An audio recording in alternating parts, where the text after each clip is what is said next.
प्यारे बच्चों, कल हमने बीए द्वितीय वर्ष के नीति शास्त्र विषय के ऊपर हमने जो है उसके परिचय के बारे में व्याख्यान दिया था। उसी को आगे बढ़ाते हुए उसका जो पार्ट 2 है उसको आज हम करेंगे, जिसमें चर्चा करेंगे सबसे पहले हम मूल्य। मूल्य शब्द किसी भौतिक वस्तु अथवा मानसिक अवस्था के उस गुण का बोध कराता है जिसके द्वारा मनुष्य की किसी आवश्यकता या इच्छा की तृप्ति होती है। इस प्रकार मूल्य अंततः मानवीय आवश्यकताओं एवं इच्छाओं पर ही निर्भर है। दूसरे शब्दों में, यदि मनुष्य की कुछ आवश्यकताएं तथा इच्छाएं न होती तो उसके लिए किसी भी वस्तु या मानसिक अवस्था का कोई मूल्य नहीं होता। मूल्य के दो प्रकार हैं। पहला है साधन मूल्य या परत मूल्य, अर्थात अपने आप में शुभ न होकर किसी अन्य वस्तु के साधन के रूप में ही शुभ होते हैं, जैसे भोजन, वस्त्र, मकान, धन, संपत्ति इत्यादि। ये स्वास्थ्य, जीवन रक्षा तथा सुख के लिए आवश्यक साधन होने के कारण ही शुभ मानी जाती हैं। इन मूल्यों को शारीरिक मूल्य तथा आर्थिक मूल्य भी कहा जाता है, क्योंकि ये मनुष्य की शारीरिक व आर्थिक आवश्यकताओं की पूर्ति करते हैं। दूसरा है साधन मूल्य या स्वतः साध्य मूल्य। भौतिक वस्तुओं के विपरीत मनुष्य की कुछ मानसिक अवस्थाएं किसी अन्य वस्तु के साधन के रूप में शुभ न होकर अपने आप में शुभ या स्वतः साध्य होती हैं तथा ये परिणामों के कारण शुभ नहीं मानी जाती, अपितु ये स्वतः साध्य अपने आप में शुभ है, अर्थात ये परिणाम निरपेक्ष होती हैं। ये साध्य मूल्य मनुष्य की जिन आवश्यकताओं या अवस्थाओं से संबंधित है उनका शुभत्व देश, काल, व्यक्ति तथा परिस्थिति पर निर्भर नहीं होता। ये सबके लिए सर्वत्र शुभ तथा वांछनीय होते हैं, जैसे ज्ञान, चिंतन, सुख, शुभ संकल्प, सत्यम, शिवम, सुंदरम। ये ऐसे प्रत्यय हैं जो कि अपने आप में ही शुभ हैं। इनकी शुभता किसी अन्य पर निर्भर नहीं करती। अब हम चर्चा करेंगे नीति शास्त्र के क्षेत्र के बारे में कि नीति शास्त्र में उसके क्षेत्र में कौन कौन सी चीजें आती हैं। नीति शास्त्र निम्न सभी समस्याओं पर विचार करता है। पहला है समाज में रहने वाले सभी मनुष्यों के, जिसमें सामान्य मनुष्य विशेष हैं, के चरित्र तथा आचरण का मूल्यांकन। इसमें उनकी इच्छाएं, रुचियां, प्रयोजन, ऐच्छिक कर्म आदि सभी सम्मिलित हैं, जिन्हें हम शुभ या अशुभ, उचित या अनुचित कहते हैं। मूलभूत नैतिक सिद्धांतों तथा आदर्शों की स्थापना, जिनके आधार पर यह निश्चय किया जा सके कि किस प्रकार का चरित्र अच्छा है और किस प्रकार का बुरा है, हमें कौन से कर्म करने चाहिए और कौन से कर्म नहीं करने चाहिए। तीसरा है इन नैतिक सिद्धांतों या आदर्शों के समर्थन में पर्याप्त कारण व तर्क भी प्रस्तुत करता है। चौथा है मानव जीवन के लिए ऐसे परम लक्ष्य अथवा अंतिम साध्य की संभावना पर विचार करना जिसकी प्राप्ति के लिए हम सबको सदैव प्रयास करना चाहिए। पांचवा है मनुष्य के नैतिक उत्तरदायित्व तथा संकल्प स्वातंत्र्य का विवेचन, जिसके द्वारा हम ये निश्चित कर सकें कि मानव अपने अच्छी कर्मों के लिए किस सीमा तक स्वतंत्र है और उसे नैतिक दृष्टि से अपने इन कर्मों के लिए कहाँ तक उत्तरदायी माना जा सकता है। नैतिक शब्दों के अर्थ तथा नैतिक निर्णयों के स्वरूप का विश्लेषण भी करता है तथा नैतिक निर्णयों को सत्य या असत्य प्रमाणित करने के लिए प्रस्तुत किए जाने वाले तर्कों के स्वरूप का विवेचन और इन निर्णयों के औचित्यकरण के लिए वैज्ञानिक विधियों की खोज करना। अगला है नैतिकता की ठीक व्याख्या तथा नैतिक निर्णयों और अन्य निर्णयों के मौलिक भेद का स्पष्टीकरण, जिसके आधार पर नैतिक निर्णयों को दूसरे निर्णयों से अलग करके समझा जा सके। इस प्रकार उपर्युक्त समस्याओं में से प्रथम जो 5 हैं वो आदर्श मूलक नीति शास्त्र के अंतर्गत आती हैं तथा अंतिम 3 अधिनीति शास्त्र के अंतर्गत आती हैं। इसके अलावा ऐसी अन्य समस्याएं भी नीति शास्त्र के अंतर्गत आती हैं जो किसी न किसी रूप में नीति शास्त्र से संबंधित हैं।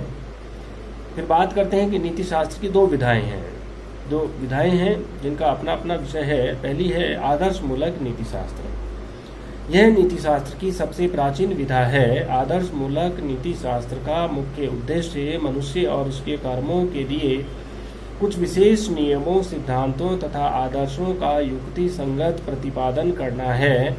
यह हमें बताता है कि हमारे कौन से कर्म उचित हैं या अनुचित हैं, शुभ हैं तथा अशुभ हैं, हमें क्या करना चाहिए अर्थात कर्तव्य के बारे में, हमें किन सिद्धांतों के आधार पर अपने कर्तव्यों को निर्धारित करना चाहिए।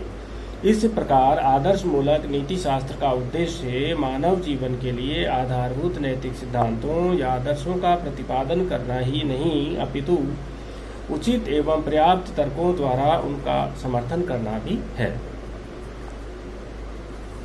नैतिक कर्तव्य बोधक तथा नैतिक मूल्य बोधक निर्णय इसी आदर्श मूलक नीति शास्त्र के अंतर्गत आते हैं।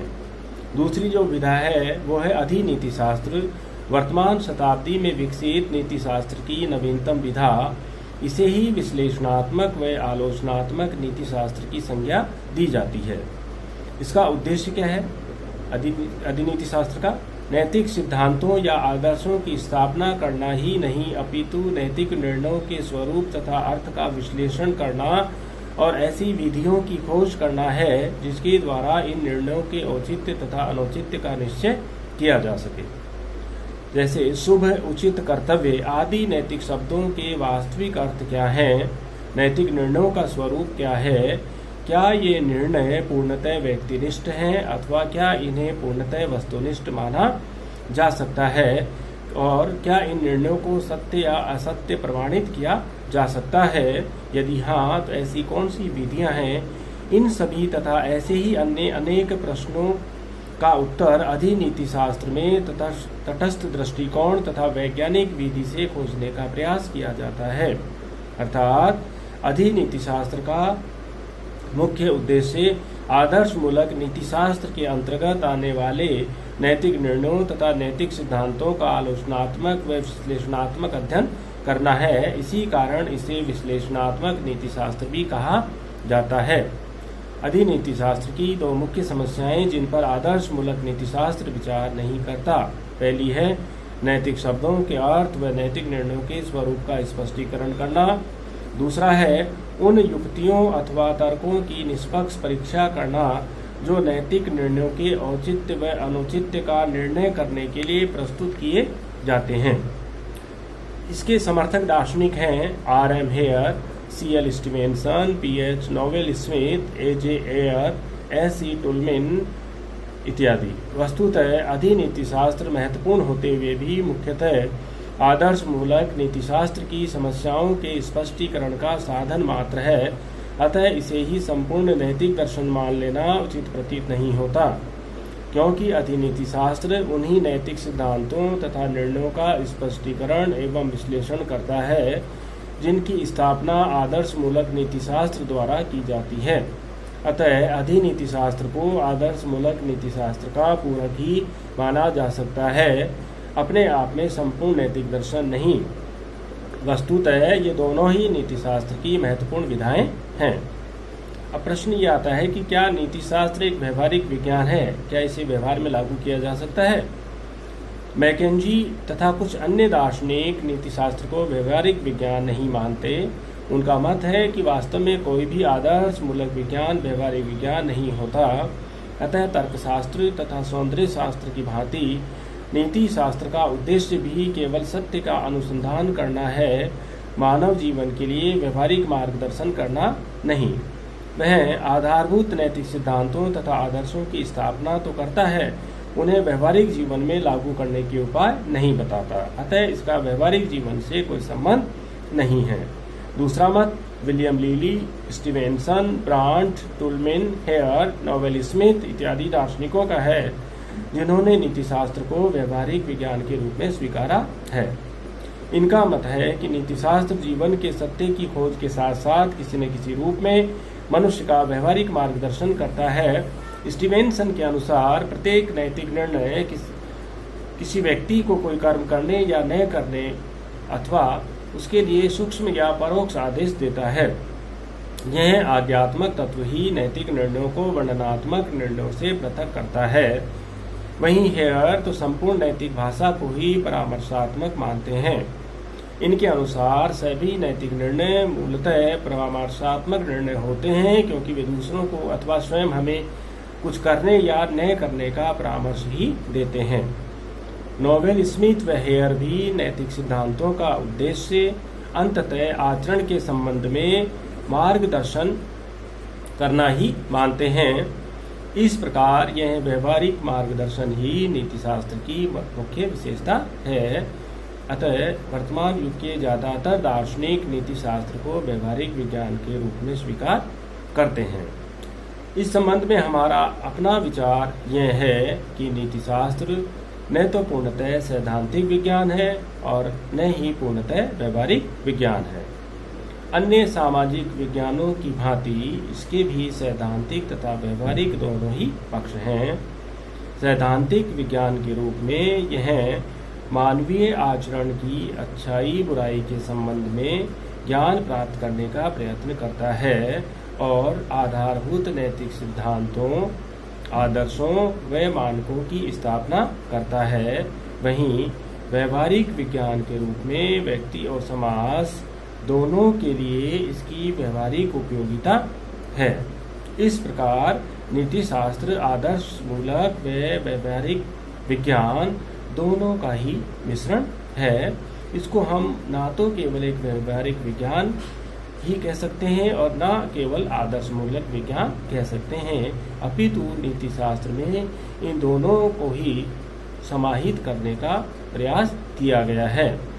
इस प्रकार हम देखते हैं कि नीतिशास्त्र एक बहुत ही वृहत विज्ञान है, जिसमें समाज में रहने के लिए किस प्रकार के नैतिक मूल्यों का, किस प्रकार के नैतिक नियमों का पालन करना चाहिए, इनके बारे में विवेचना की गई है तथा हमारे लिए जीवन में क्या उचित है, क्या अनुचित है, हमें कौन से कर्म करने चाहिए, कौन से कर्म नहीं करने चाहिए, कौन सा कर्म हमारे लिए अच्छा है, कौन सा कर्म हमारे लिए बुरा है। इन अच्छे और बुरे, उचित तथा अनुचित की जो है विवेचना नीतिशास्त्र ही तार्किक रूप से करता है। यह न केवल हमारे लिए मूलभूत सिद्धांतों, आदर्शों, मानकों की स्थापना करता है, अपितु उन्हें हम अपने व्यवहारिक जीवन में किस प्रकार से लागू करें, इसके लिए भी वो एक आचार संहिता निर्मित करता है। इस प्रकार हम देखते हैं कि नीतिशास्त्र का हमारे जीवन में बहुत ही महत्वपूर्ण उपयोग है और इसके विभिन्न आयामों का और विभिन्न इसके विस्तृत जो हैं बिंदु हैं उनका हम अगले अध्याय में अध्ययन करेंगे। धन्यवाद।